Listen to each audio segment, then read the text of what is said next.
Welcome to the HC Commodities podcast, a podcast dedicated to the commodities sector and the people within it. I'm your host, Paul Chapman. This podcast is produced by HC Group, a global search firm dedicated to the commodities sector. Today we're talking about commodity trading skill sets, how they've evolved and changed over time, and what AI might mean for that.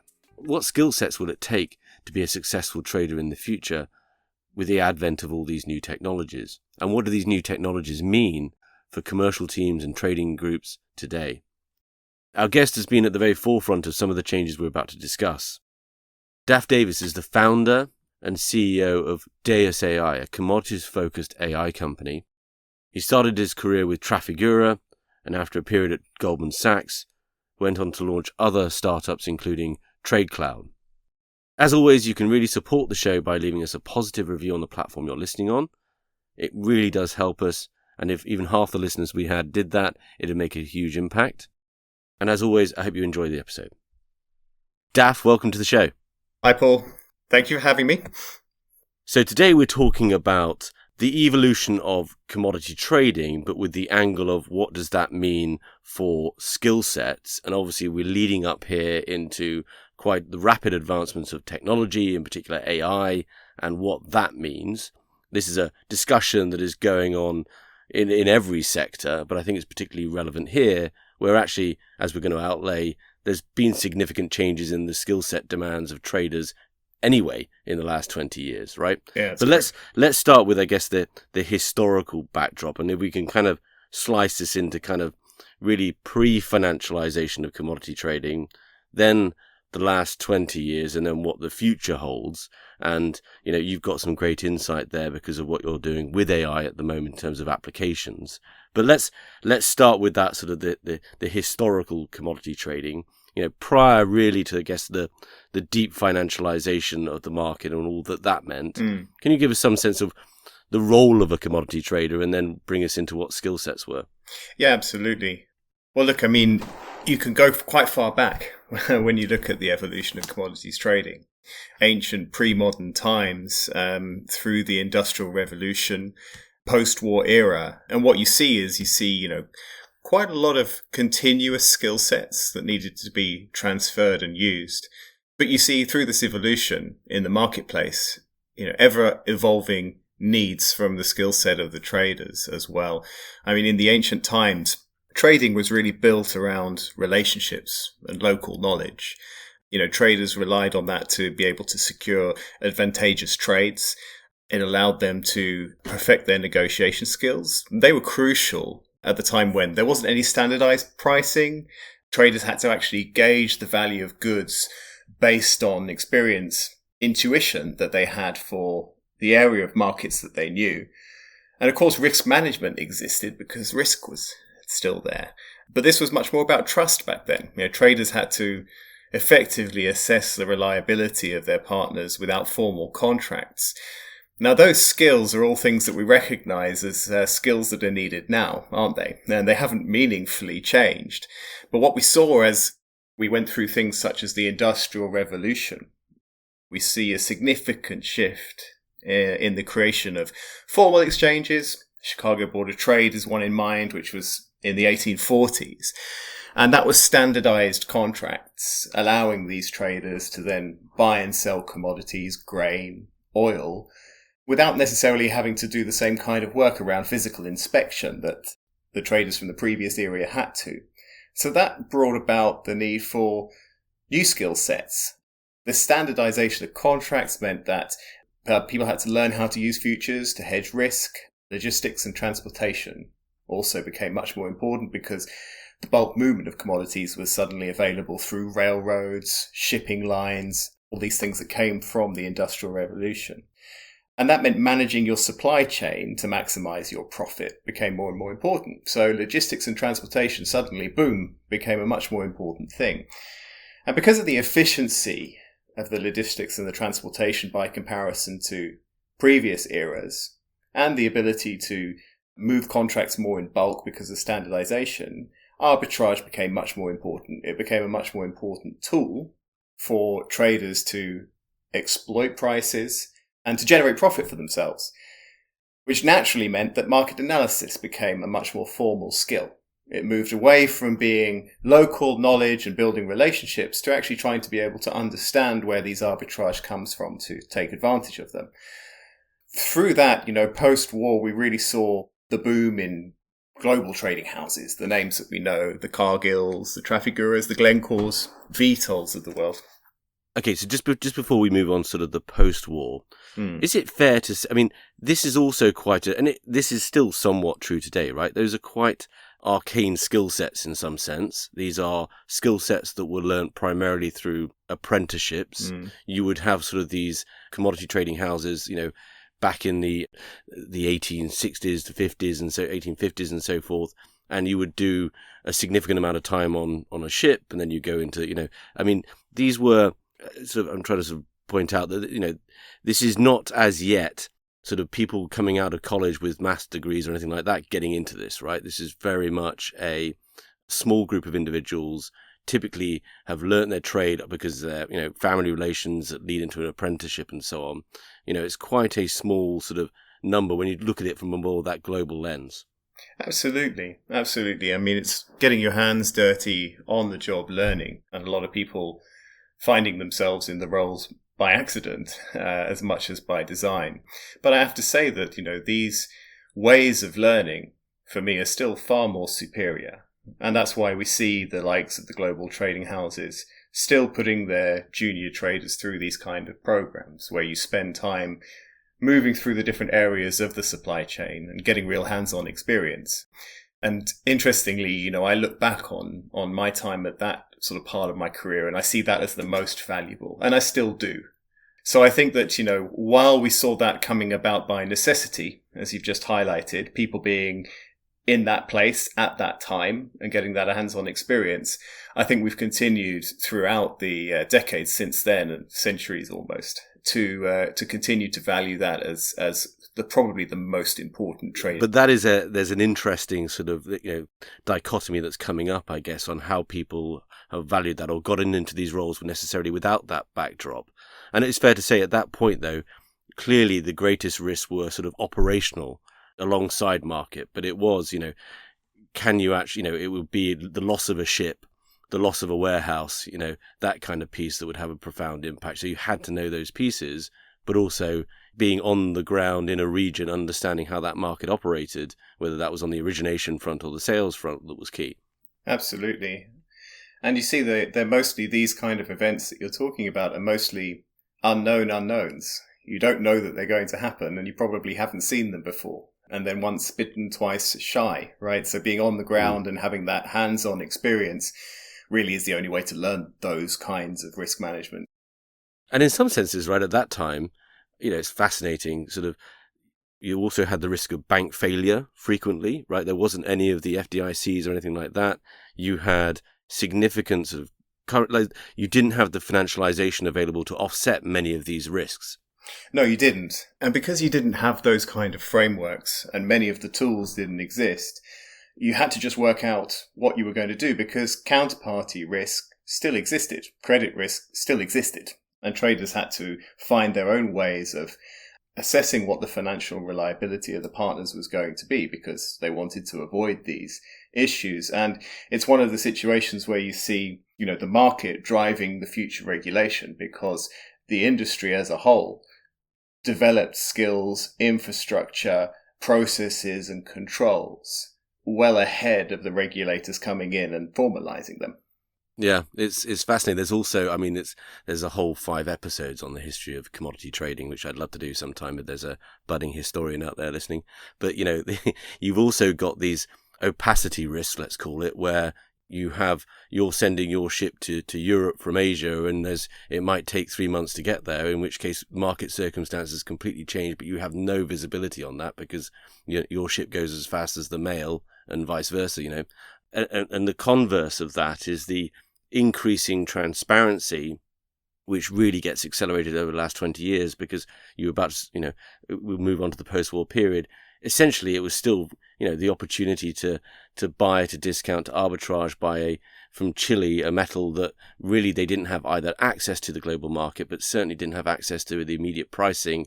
that some of these more sophisticated trading houses were building. So I guess if you can pick up the story there, kind of post World War II and the beginnings of these big houses. Yeah, absolutely. I mean, really, the days of being able to make money because China doesn't talk to Chile, to take the copper example, they're over. Although we'd still see a lot of people trying to participate and make margins in that market, but they've been squeezed to virtually nothing. And effectively, this is just this flattening of the marketplace as you talk about. The opacity is in different places. I wouldn't say that it's not there, but it's not where it traditionally was. Simultaneously, because of new tools, financial derivatives, all the maths around analyzing the markets have become more complex to trade. So you find people adding more and more complexity over things that are becoming less and less opaque. And clearly that results in less and less margin for the traders who stay focused on those same areas. We talk a lot at the moment about how you can use tools, algorithms, technology to improve how you do things. But it's also important to take a look at, well, where is the opportunity and where should that technology be properly applied? Yeah. So, but can you give us a moment on kind of that rise of the global trading house? We've kind of already outlined, the tangible skill sets are really about that sort of logistics and knowledge, logistics and transportation knowledge, and the market analysis piece, and then the smarts that have been common since day one, back to Ugarit and so forth. What starts happening in the mid 20th century? The rise of the Cargills and Mark Riches and so forth, and what additional skill sets are needed apart from the ability to sort of work on a plane all night kind of thing. Mm. Well, yes, the post-war era was really the rise of these big commodity trading houses, the ones you've mentioned and we all know.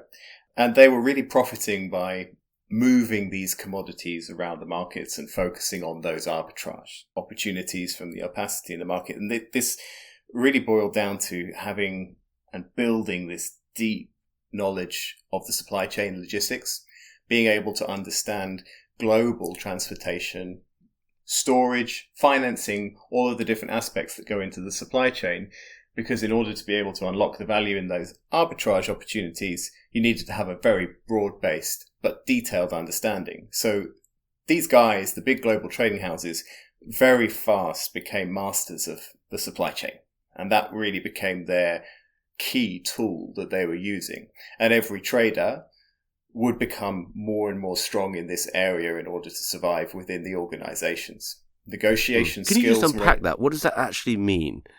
What to master a supply chain, does that mean having, how does that actually translate in there? Yeah, well, of course, when you start going into any business with a physical commodity, you're looking at the deal on paper to start with.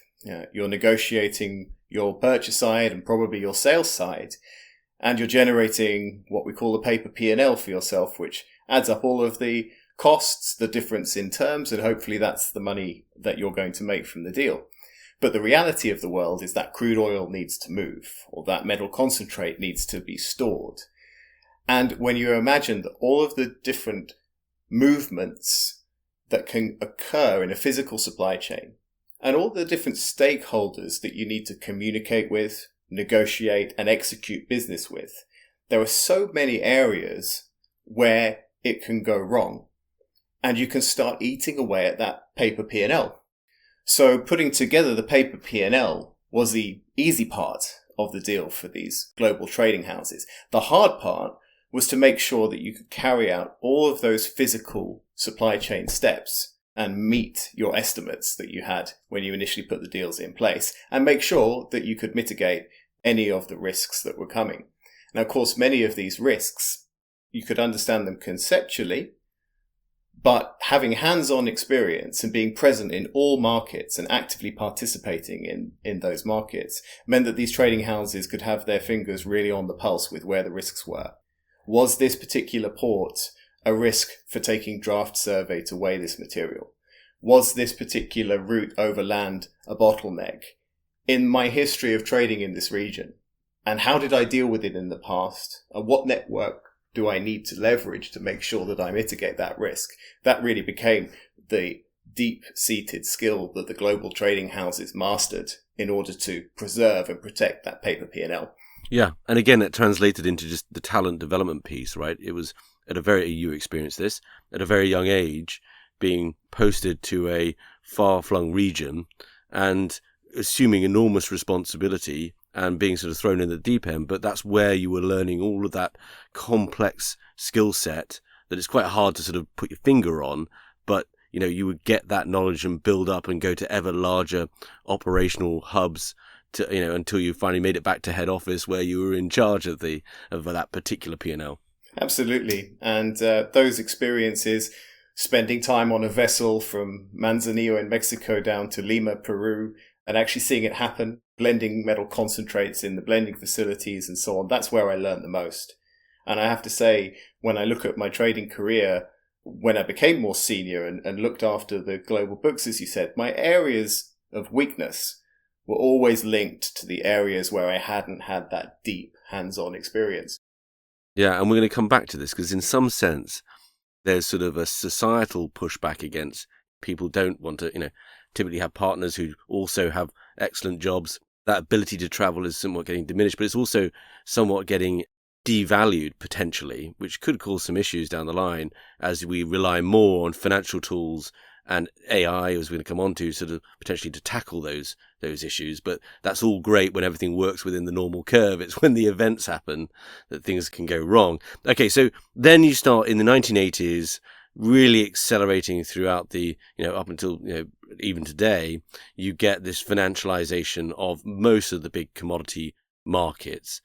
How did that, so again, we're sort of building on this idea that you're not ejecting any of those previous skill sets, but you're adding new skill sets, either in the form of individuals or in the form of the essential toolbox of a trader. How did that start changing?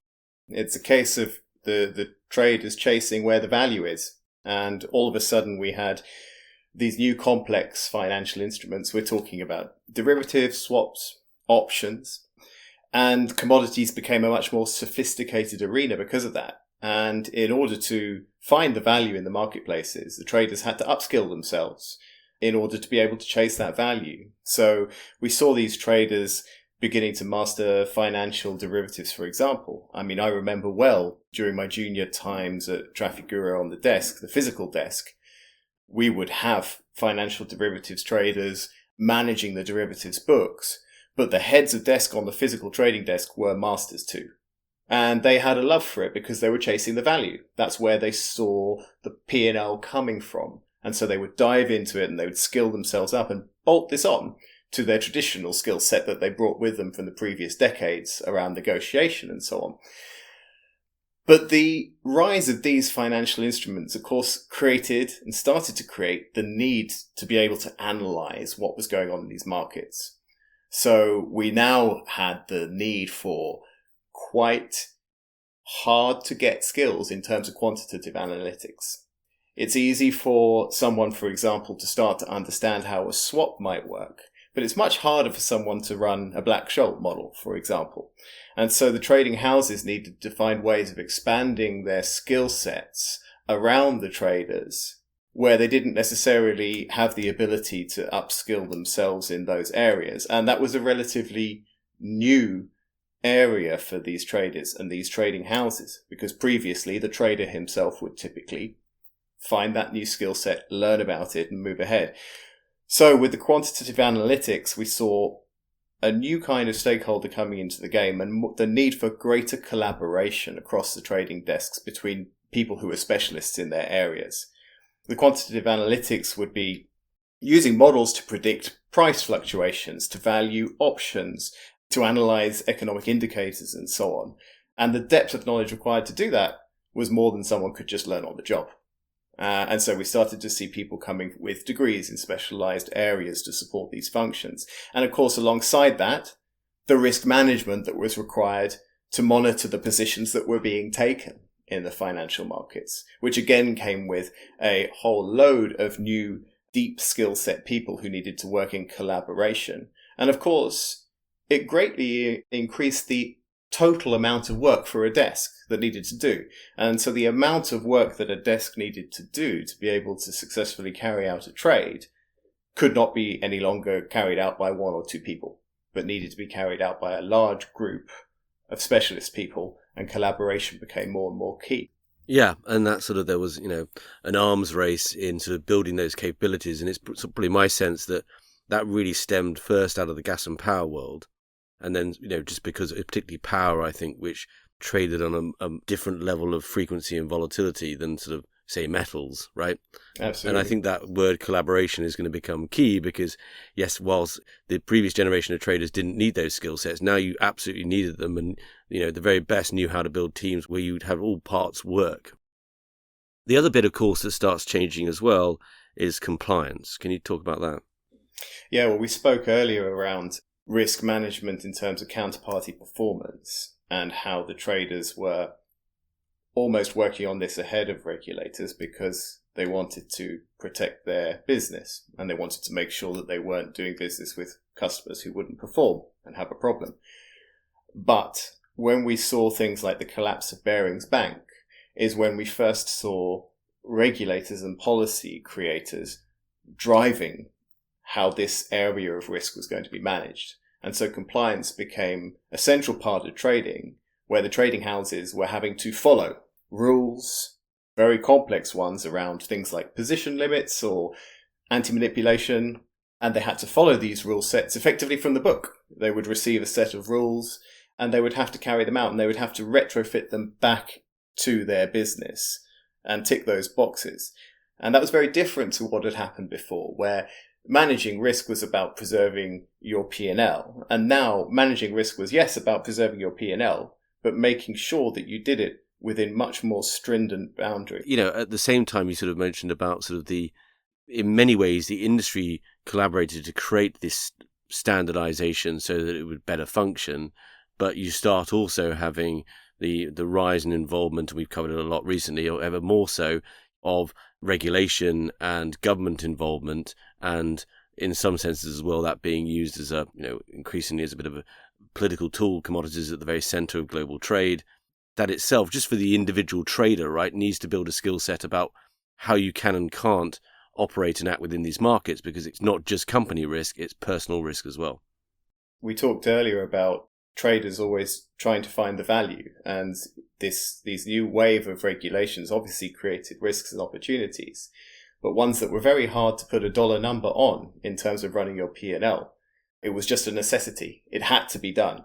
And you found people having to compromise P&L in other parts of the business simply to comply, and unable to effectively do the maths around a return on investment in making sure that you fit this compliance and regulation and whether or not the deal should go ahead. And so things became very complex, and the pure approach of we do a deal because the P&L is there and the risk is acceptable became far, far more complex. Yeah. Just sort of at this point, and we're going to say, let's just say 2018, just for pre-ChatGPT enough. There is also kind of a shattering of the skill set of a trader, right? If you go back to the head of Asia for a big house, 100 years ago, 50 years ago, even sort of 30 years ago, they would be doing origination. They'd be doing in the sense of both business development as well as just, deal flow, structuring those deals. They'd be taking on the trade risk. They'd probably have a pretty sufficient hand in how the operation, the traffic piece of that and the operational piece of that. They are doing their own market analysis, and whether they're sophisticated at maths or not, and presumably there's an edge. If you go to that sort of arbitrary point I just said, you've kind of shattered that trading skill set, right? In some senses, there are your financial traders who are exquisite on the mathematical piece, very much looking at a different lens in terms of the derivatives markets. You've got your physical trader, who is taking those positions in the physical market, geographic arbitrage, all that piece, regional arbitrage. And then you've got your originator. That kind of origination role splits off longer term structured deals, business development, should we buy this asset or not? And there are some houses where that and I would argue the big physical houses, those roles stay somewhat the same, or maybe the trader and the physical trader and the origination role sort of slightly combine. But you do have that shattering. Is that a reflection of very different skill sets required.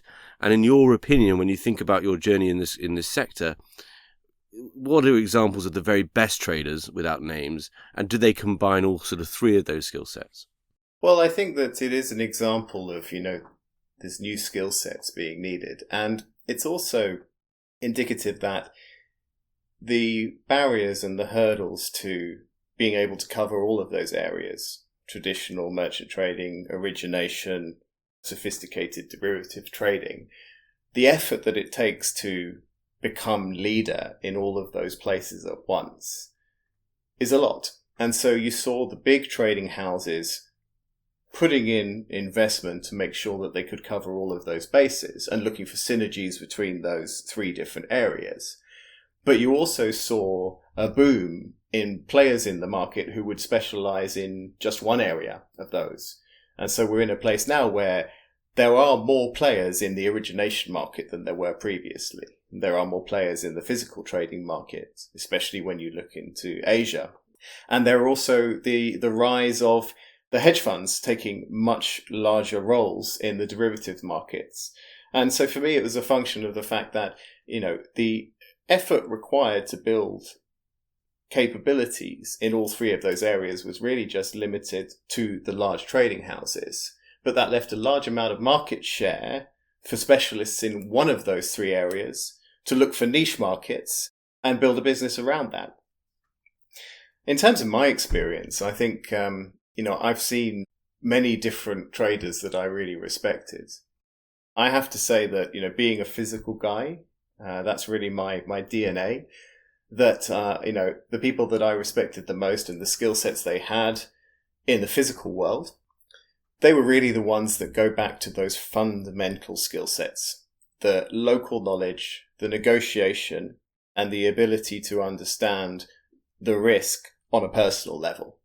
Those are the people that I was most impressed with, that I saw the most sustainable P&Ls coming from. But what I found was that there's two additional requirements for those guys to stay relevant. And one was the drive to find the value. So understanding where is the P&L coming from? And I need to be involved in that space in order to stay relevant. My negotiation skills, my local knowledge is still important. I will still approach my customers on a very personal level.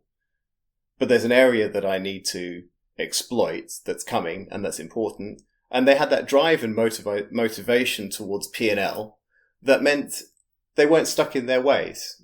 I saw other traders who just didn't want to change, and they weren't driven by that motivation to stay relevant and stick to P&L.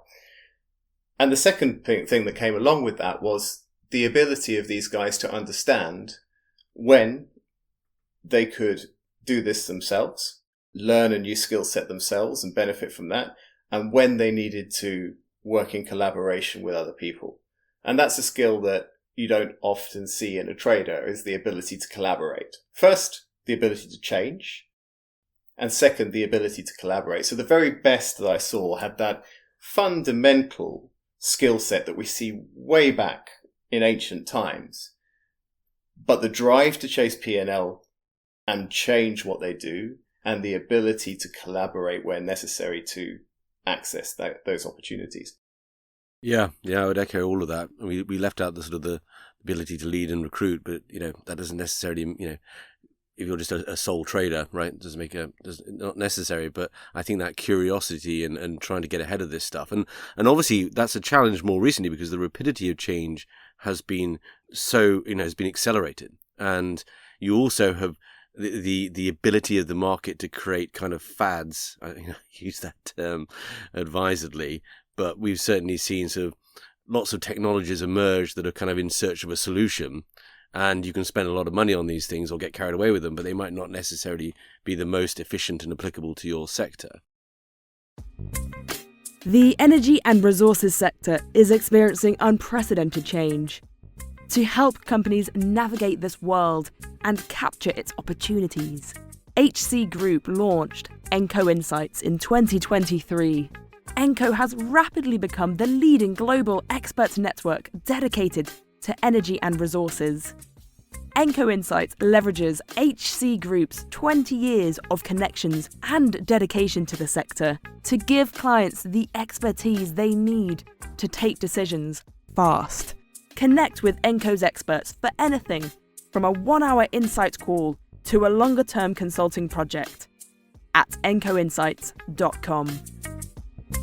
Let's move to today, and some of this is a bit prognosticating, but we're talking about obviously the rise of AI, but essentially on the basis that those are just more complex algorithms, and we've had the rise of algorithmic trading over the last 15 years, where suddenly computers are making decisions, you've got ever more sophisticated prediction models, and also deploying technology, and this is a challenge as well, to do some of the lower value tasks, which we've highlighted were quite essential to building up your overall knowledge of the market, right?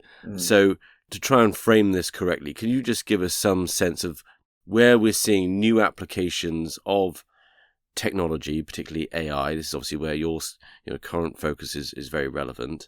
And then we're going to dig into kind of what that actually means, not just for the skill sets today and how that might change over time, but also what skill sets are getting lost in a sense and whether that might have an effect.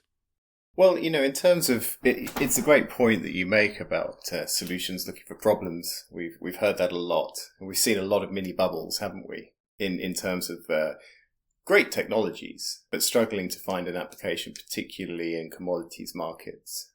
We are heavily digitalized at the moment because we have adopted some of these technologies that aren't necessarily answering the questions that they're supposed to. What AI promises to do, which is different to that, is really answer these questions. And I think that artificial intelligence is really able, and it's flexible enough to be starting from the problem that needs a solution. It's a tool. It's not just a technology, and it can be applied to many things. I think the areas that we're seeing where it's having impact, or it's forecast to have impact, are sort of the following. I mean, the obvious one, and the thing that people go to straight away, is market analysis. Everyone is attracted by the crystal ball, which is there something new and special that can find me another $1 of P&L? And $1 made is worth a lot more than $1 saved to many people. It shouldn't be, but it's just more attractive. And so what we find is people gravitating towards AI-driven market analysis, which means automation of data collection. So I think one of the biggest impacts that AI will have on commodities data is the collection and the subsequent analysis of this.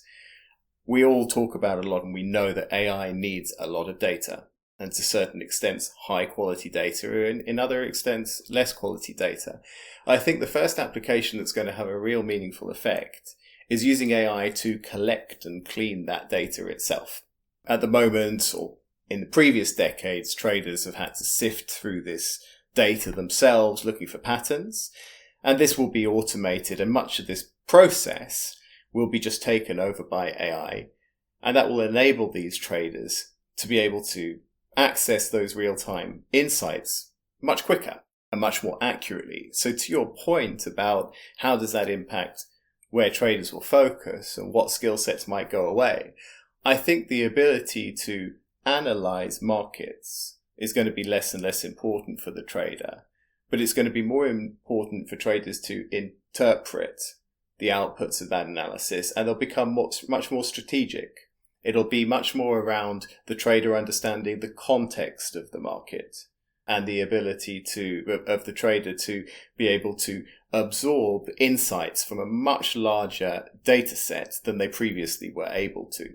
So in terms of skills to achieve that, I think traders are going to become much more proficient in data science and general technological AI literacy. And what that means, I don't mean these guys need to be developers. But if AI, for example, is analyzing huge amounts of data around weather forecasts, satellite images, the traders will have to have the know-how of how to interpret these outputs properly and how to integrate them into their decision-making process.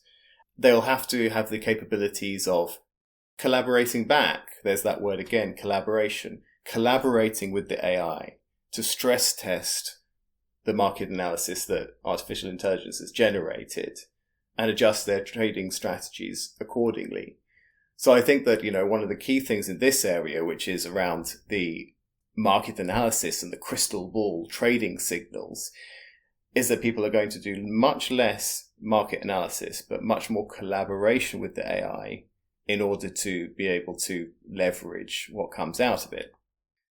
If we look at, for example, predicting supply chain disruptions, port congestion, geopolitical tension, AI is going to be far superior than any human is capable at interpreting what risks are there.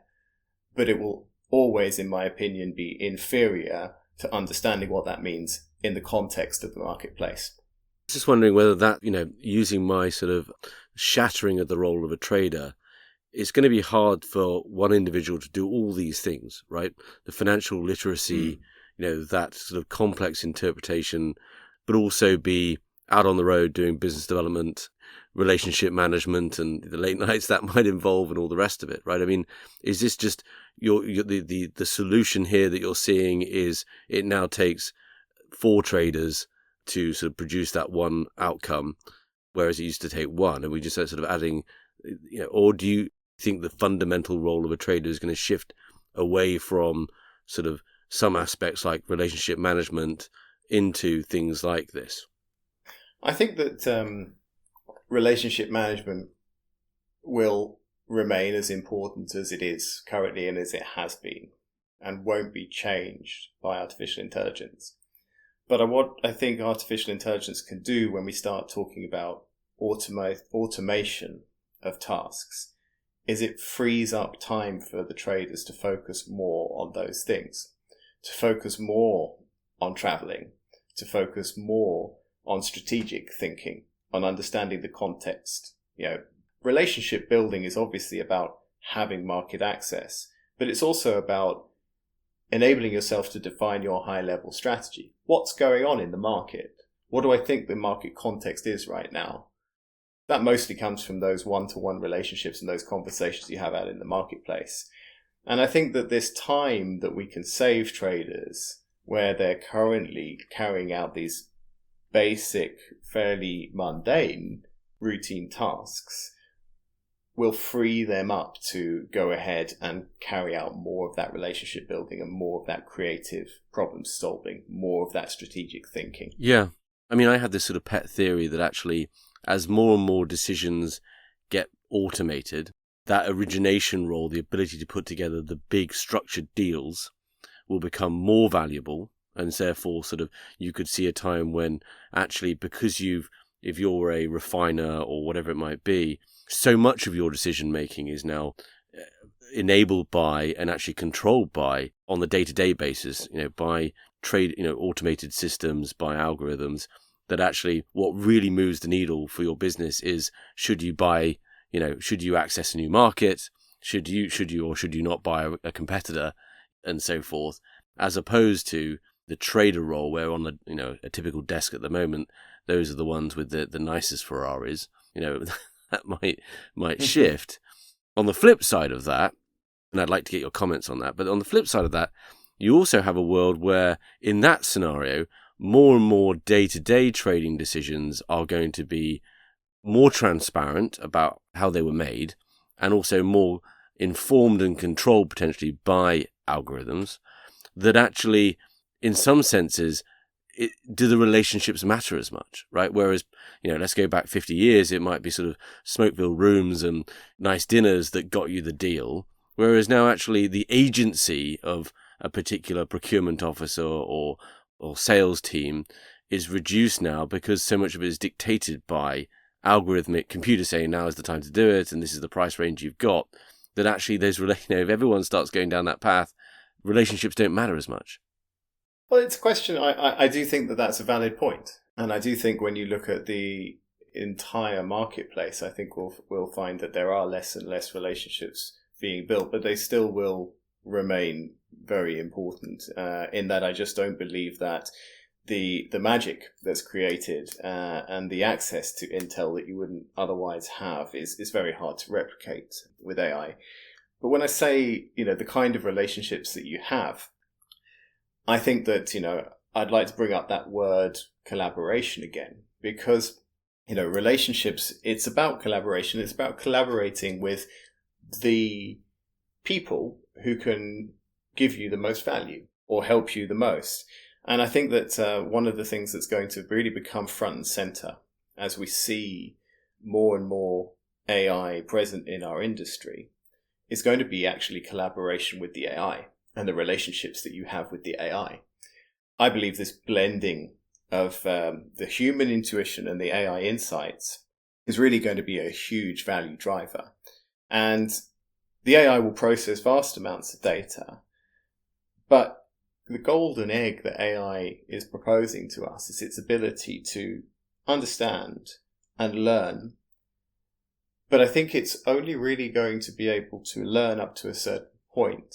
And what we need to have is we need to have those human traders interacting with the AI and collaborating with the AI in order to actually extract that real value. And so, in a way, I see that as a relationship. I see that as a relationship that a trader needs to focus on, maintaining soft skills for the relationships it has with the humans. But much like in the ancient times, you focused on your relationships with your counterparts. And then as we got into present time, as we discussed, you needed to focus on internal relationships as well, with your quants, with your risk managers, and so on. I believe there is now another relationship that traders will need to build, which is interacting and extracting value from the systems around them. And I want to move on to Deus AI and actually sort of put this into sort of action, if you'd like, on some of the examples you've seen and what you're working on. But if you were, this is a tough question, but I get lots of emails from, undergrads wanting to get into the space and sort of avid listeners and sort of asking, how they should do it. If you were to sort of, in two parts, one would be, historical commodity traders, right? They actually have quite a diverse background, but, economics, business, quite a few geography degrees. What courses would you advise that they get, to get that, not only the financial literacy, but also now the technological literacy to be able to interact with that AI? And then secondly, has the pathway to becoming a top trader changed in any way? Like where what would their ideal first company be? But yeah, if you could, I guess, answer both those two questions. Well, I think that, the approach that we have at Deus AI is that AI and human expertise are not competitors, right? We look at using AI to give humans superhuman powers. And that's a philosophy on the high level. And I think that someone sort of entering into trading that would like to see, and if they can align themselves with this, should think that way. AI is here to support the traders, take over routine work, data-heavy tasks, so that we can focus on what we do best as humans, the strategic decisions, interpreting the context, and so on. So I think on a philosophical level, someone who would be looking at it from the start should be thinking in those terms. How do I collaborate with the AI? And what skill do I need to do that? And, AI literacy will be essential. But are we talking about people needing to go and do AI degrees or really get under the hood? I don't know. What I think personally is that traders will need to understand how to use these tools, right? They are tools after all. And like many tools that we see out there, we don't necessarily know how they work in order to use them properly. We talked a bit about the Industrial Revolution earlier and how that impacted commodities world. And what you find is that, if you look back at that analogy, these became tools that operators used for particularly the agricultural revolution. And those same farmers, they didn't necessarily learn how the internal combustion engine worked and so on, but they learned how to operate this properly. And so I think, to tie back to another area that we talked about earlier, look for hands-on experience using these tools, not necessarily building them, not necessarily understanding how that they work and getting bogged down on that, but being able to actually touch them, use them, feel them, and improve. The benefit that we have when it comes to AI is that we are swamped by it in all of our lives. And something that I find particularly interesting is that we are using AI on a daily basis. Oftentimes we don't know it, but more and more we know that we are in our everyday lives, in our non-professional lives. And this is tooling us up and skilling us up to be able to use those tools in our professional lives too. So in terms of someone who's looking to, carve out a career as a trader and believes that artificial intelligence will be one of those tools, take us back to that analogy of getting on a ship from Manzanillo to Lima and understanding how it works and being in a blending facility. I think people need to put themselves in a situation where they are using these tools as frequently as possible in order to be able to exploit their benefits. Yeah, so it is definitely not just financial literacy, but also there are courses on applied AI, probably quite a good one to take. But I think that, if I understand you correctly, it's still your best place to start out in this world is to join some kind of physical house where you are also going to see how markets work in reality, how merchant trading operates. Absolutely. I think you still go to the same place. It's still, commodity trading is still going to be in the same home, but it's just got new tools. For example, I'm not a technical guy, but over the last few years, I've taken a lot of these courses, particularly around AI, and they've been very informative. But where have I really learnt what I've learnt when it comes to AI has been on our projects with Deus AI. We've been working with models that predict prices using long-term, short-term models, large language models, and we built them for customers and we've tested them and we've used them. That's where I learned. We've also built document management systems, which are using artificial intelligence to read the supply chain documents in a physical flow, in a physical value chain. And again, I've learned the most by building these products, testing them, having problems with them, and learning from those. And right now we're in the middle of a project where we're building a full end-to-end system, straight through from trade through to settlement. And really, this is where we're learning the most. So I would say that, the home for physical trading will still be in the trading houses, but the tools will change. And for me, the best way of positioning yourself to take advantage of those tools is to try and use them as much as possible. And I wouldn't be a strong advocate for going down the empirical route of academia in order to access roles in trading houses that utilize AI. Yeah, interesting. Can you just give us a couple of paragraphs on Deus AI? And I'm kind of particularly interested in kind of where you've seen sort of the fertile ground. I mean, is this, are there sort of, which types of organizations are in this? Is this the large corporations are already quite far ahead because they've had the money to spend on it? This is expensive. And it's more sort of mid-sized organizations, or actually is it across the board? Well, as I mentioned earlier, we're looking at giving humans superhuman powers through AI. So blending the best of both worlds, those time-tested skills that we've talked about that traders have with the cutting-edge capabilities of AI. I also talked earlier about how people are sort of attracted to things that are shiny. And, over the customer conversations that we have and the projects that we have, we find people gravitating towards the front office applications because they're shiny. However, I think that, we're going through a transition that's starting now where people value the automation piece that comes from AI as much as they would the crystal ball, let's generate more P&L through something clever. And so for us, what we've seen is that we're able to encourage our customers to look more at middle office and back office applications of AI and to recognize that the automation value is worthwhile. When it comes to the big players and the incumbent players, you're right, there are barriers to entry, particularly computational costs and talent, I would say, are the two main areas.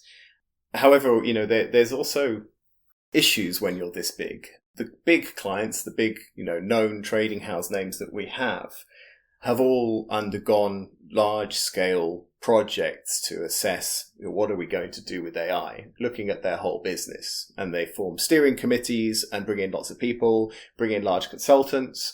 And ultimately, the end of those projects is usually we need to get our data in order. And that brings problem number 2, which is those big trading houses have a huge amount of data. And that takes a long time to organize. And so I feel that they have definitely made strides forward earlier, but they have a bigger mountain to climb than the smaller players in order to actually start implementing AI and cutting edge technologies to create value in their organization. On the flip side, a smaller organization that is less formal about their approach to adopting a new technology and has less data to get through, while they may not have the ability to generate the value from AI from huge sets of data, they're able to actually get AI running quicker. And coming back to my key point earlier, that I think the best possible way of learning these things is by doing, that puts them at a significant advantage in terms of pushing that human AI interaction. Skilling up their traders to learn how to prompt the AI properly and interpret the results. So it's a very interesting market in terms of amongst our customers, who we think are going to push through. And I think that the challenge of being the huge organization, albeit with the resources, is a big one. And so I think that we can find perhaps some of the smaller organizations who are able to get up that curve of learning and practicing and experiencing AI in their business could really start making a difference and could really start carving out significant market shares in their areas. Yeah, it doesn't, the big project with the code name sometimes slows everything down, right? Absolutely. And it's also one of sort of iteration and testing. It's sort of, analyze, do type approach that often has the better way. Well, it's been a fascinating discussion. I think it is going to have a foundational impact on the types of skill sets that commodity traders have over the next 10 years, and will, I think, in some ways change and fragment roles and perhaps shift some of the value to different ones. But that's nothing new, I think, is what we're basically saying, which is, that has been happening at an increasing rate since day one. Absolutely.